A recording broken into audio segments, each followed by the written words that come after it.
Hey yo, what's going on YouTube fam? We're back and you already know what it is. Mythic Plus, pull by pull, dungeon guide walkthroughs. Today we're taking a look at the Freehold. A lot of requests for this one, so let's just get right into it.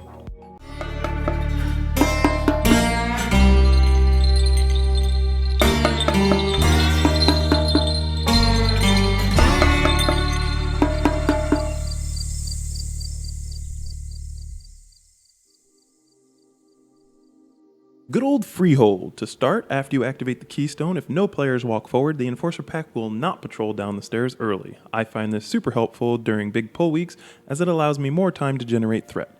Now as long as it's not bolstering or tyrannical, I recommend pulling all three packs here and using Bloodlust or Heroism. Gather up all the mobs, utilize your AoE stuns, and for tanks, the Corsairs will be applying a stacking poison dot on you, but it shouldn't be too much of a problem as long as it's being dispelled. As for the group, you want to be on the lookout for the Enforcer's Brutal Backhand and the Bonesaw's Healing Balm. Be sure to sidestep out of the backhand and interrupt the bomb. The backhand will deal massive physical damage in a frontal cone, while the Healing Balm heals injured mobs for 5% of their HP every second for 6 seconds. Periodically, the Enforcer will cast Shattering Toss. This is the ability that yeets you across the map, so ranged players be nice to your tanks and stack in nearby. If at all possible, try to leave the pack stacked on top of the Irontide Crackshot. This mob does not move easily and can often be left up. It doesn't do anything too scary, some minor physical damage shots, but it will cast Azurite Grenades. These are telegraphed with giant swirlies on the ground. Do yourself a favor and avoid them. Once the fun pack is dead, activate your first obelisk and drag it to the first boss. While we're doing that, let's take a look at the route. Freehold is a very loose dungeon when it comes to optimizing your percent counts. This route shown typically works for a good starter point for most weeks, but trash packs may be altered during specific times depending on which pirate from the council fight is on your side. When we join the crew, certain mobs become friendly to us, and this may screw up your planning, so keep that in mind. However, there are plenty of spots to gather extra percent without wasting time. For example, dragging extra mobs into the Ring of Booty while waiting for Ludwig or Trophic RP events to finish. You will almost always fight the Spider Lieutenant with the last boss, as it's just a pain to get to and does not pose too much of a threat.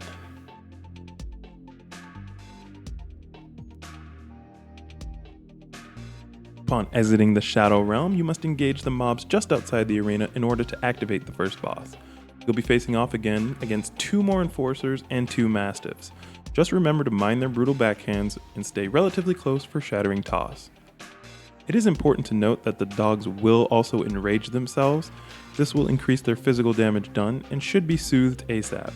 If you do not have access to a soothe, you can use other CCs to help mitigate some of the damage. The dogs will cast Crippling Bite, dealing moderate damage and slowing your movement speed, but this can hit like a truck when they are enraged, so be careful.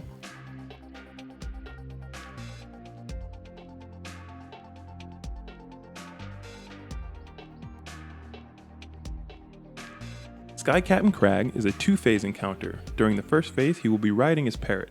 Ideally, you want the group to stack up. This prevents his charge ability from going too far, allowing your melee DPS to have higher uptime. Krag will also be pistol shooting your party members. This is unavoidable, so meh. When the boss reaches 75%, he will dismount his parrot and begin phase 2. During this phase, the parrot will be raining down Vile Bombardment while Krag occasionally casts Azurite Powder Shot. You can outrange this ability and you can bait the bird, but for that, let's take a look at a better clip. Here we see the parrot just landed and charged towards our shaman player. This means that the shaman is now the closest player to Sharkbait as he takes off, which means for the group that Vile Bombardment will be cast on the shaman's location. Vile is always cast on the nearest player to the bird after his charge finishes. After bombardment, the bird will do a half circle and prepare to charge again. Here we see that the shaman will be the closest player at the end of the charge again, and thus we are safe. Killing 2 birds with 1 stone, Azurite Powder Shot is a frontal cone ability that maxes out at 30 yards. This means that ranged players should be standing at max range in order to negate this ability.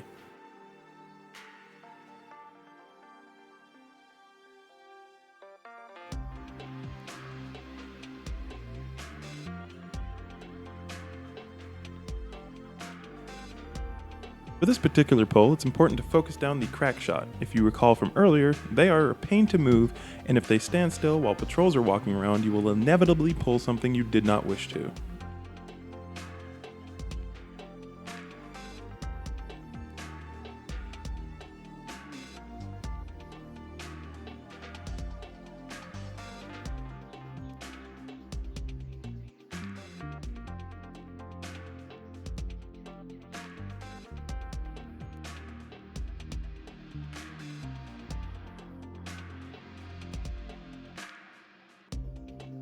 Once across the bridge, your pulls will begin to vary from week to week, but luckily the mob's abilities do not, so let's take a look. Duelists can easily be the most difficult mob to lose track of. Their dash ability can be sidestepped, but if at all possible, I recommend stunning them instead. Oarsmen are the mobs that cast Sea Swell. This ability shows up as blue pools under your feet and knocks you up in the air. Here we see what happens should dash get through. It will stun you and anyone in the path, and if you are stunned, you are not healing, you're not mitigating damage, and you're certainly not DPSing. Do your best to sidestep the ability.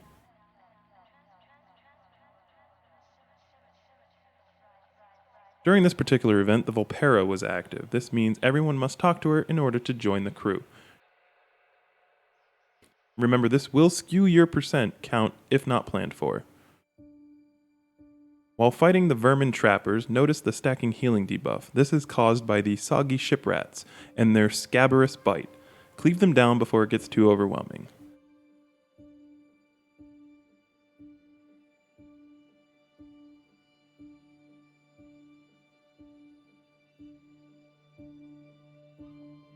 Rat traps are thrown on the ground and should be avoided at all costs. Should a player step on one, they will be rooted in place and take ticking damage for 5 seconds. Fun fact, if you are a druid, you can go in any of your shapeshifting forms and run over the traps and not get affected by the stun. This pylon is not used as a skip, so deal with it as you see fit.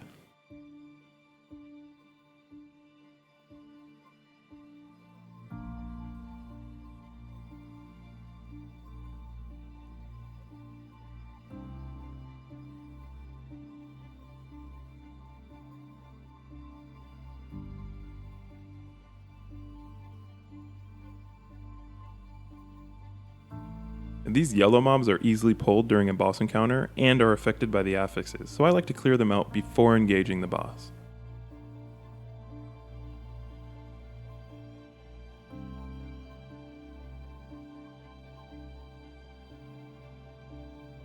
The Council of Captains is a tough encounter to make a guide for as it changes week to week. Just know if your door is on your side, it's a good week. Taking a look at Jolly's abilities, he will cast Cutting Surge on a random player. The area is marked and should be moved out of ASAP.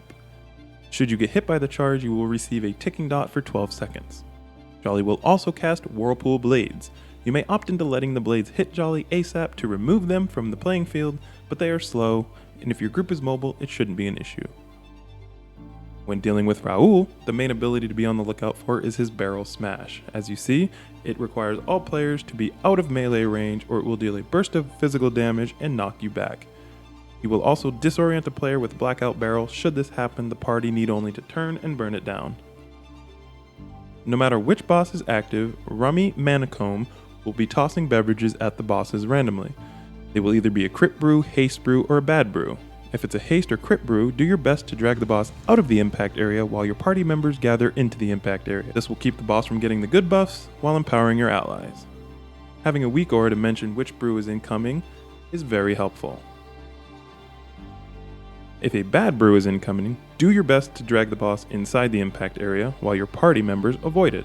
This particular brew will deal ticking damage over time and can whittle away a good portion of the boss's percent. Rinse and repeat until the boss is dead.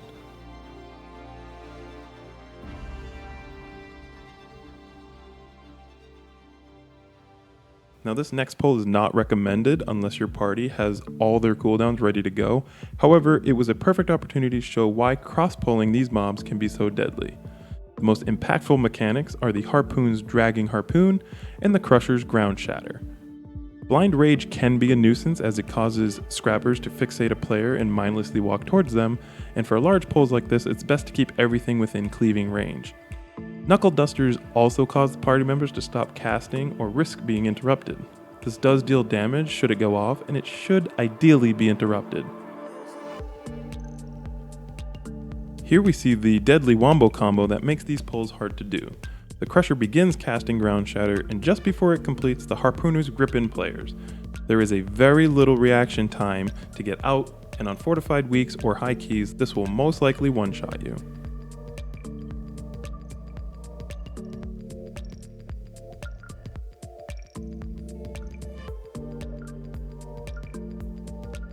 Knife Jugglers are nothing too scary.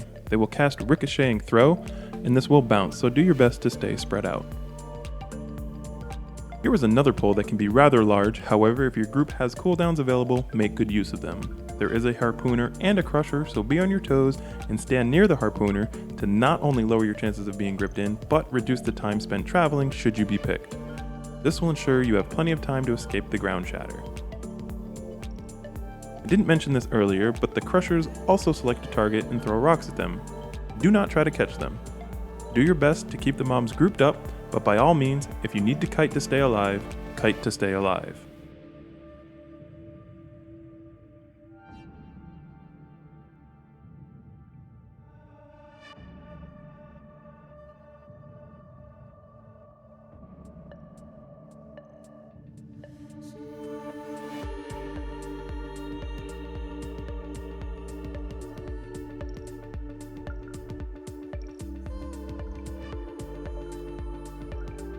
While engaging this pull, if you haven't already, be sure to start the Ring of Booty RP event by talking to the NPC in the middle of the arena. This will allow you to catch Lightning the Pig while fighting the last of your mobs.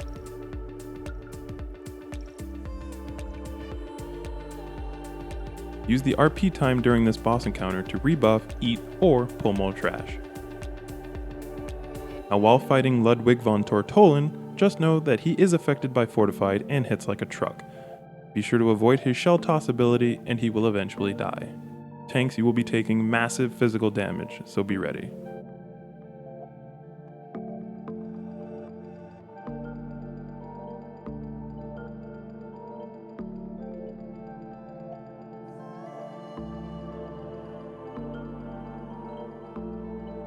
When Ludwig dies, you have a solid 30 seconds before the next boss is active, so use it wisely.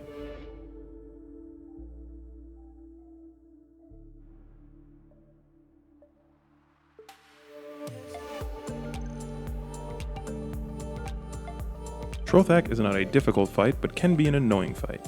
Again, you will be dealing with heavy physical damage as a tank, but the important mechanic here is his shark toss. He will throw a shark at a player, and that said shark will then fixate the nearest player to it. The fixated player should attempt to kite the shark over the red chum pools in order to slow it down and immobilize it for 3 seconds. Once finished, the shark will resume fixation on the nearest player.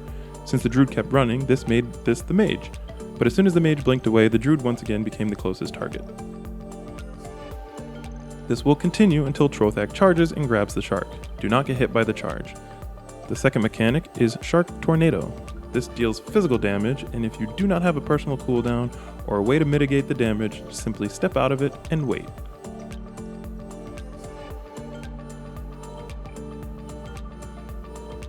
Now sharks can be tossed in melee range, so be sure you're on your toes, and if fixated, get to a pool fast. You can opt to pull some trash with Trophic towards the end of it, but make sure your group can handle it and that no one tries to catch boulders with their face.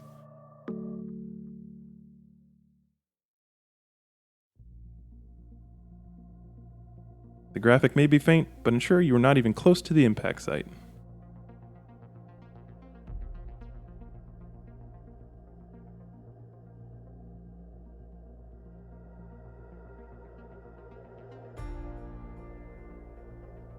Once you reach the trash percent you want, it's time to take the third obelisk to the final boss. As stated earlier, you will almost always fight the last boss with the Spider Lieutenant, so drag the third pylon into a solid starting position to cut down setup time.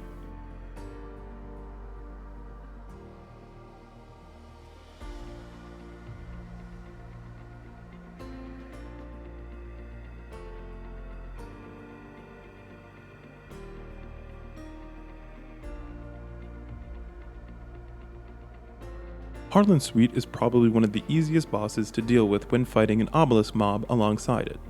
He does not deal increased damage until 60%, so the group can primarily focus on interrupting and killing the Void Weaver.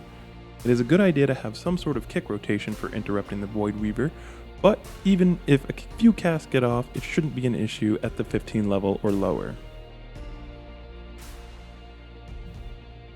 As long as the players fixated with bombardment move out, the first phase is relatively quick.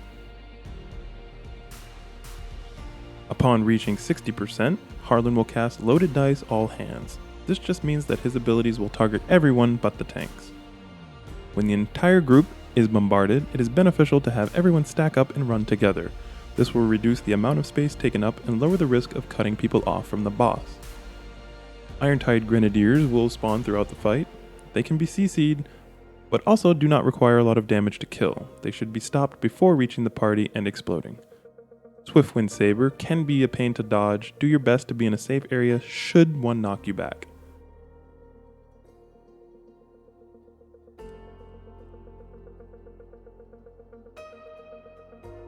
Upon reaching 30%, Harlan will now take 100% increased damage but also attack 100% faster.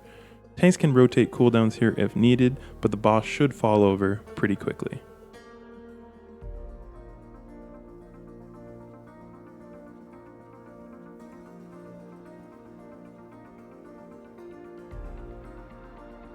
They ask you how you are, you just have to say that you're fine when you're not really fine, but you just can't get into it because they would never understand.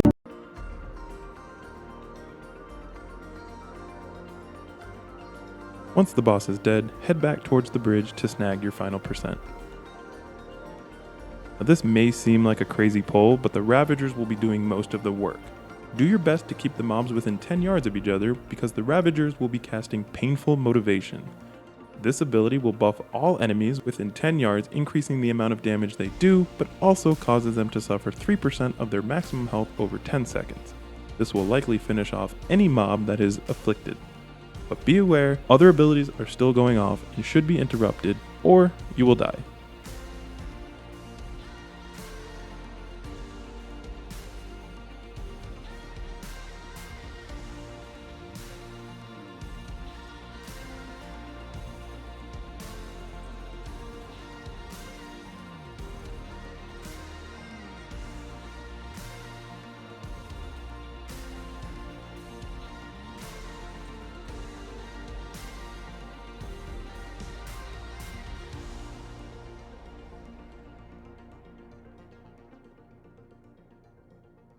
There you go, folks. There's another one for the books. And as always, I hope you learned something. If you have any questions or concerns, or you want something explained in a little bit more detail, feel free to leave it in the comments section down below, or catch me live on Twitch. I stream Mondays through Fridays starting at 8 p.m. Eastern Standard Time. Be sure to smash that subscribe button, and I'll see you in the next one.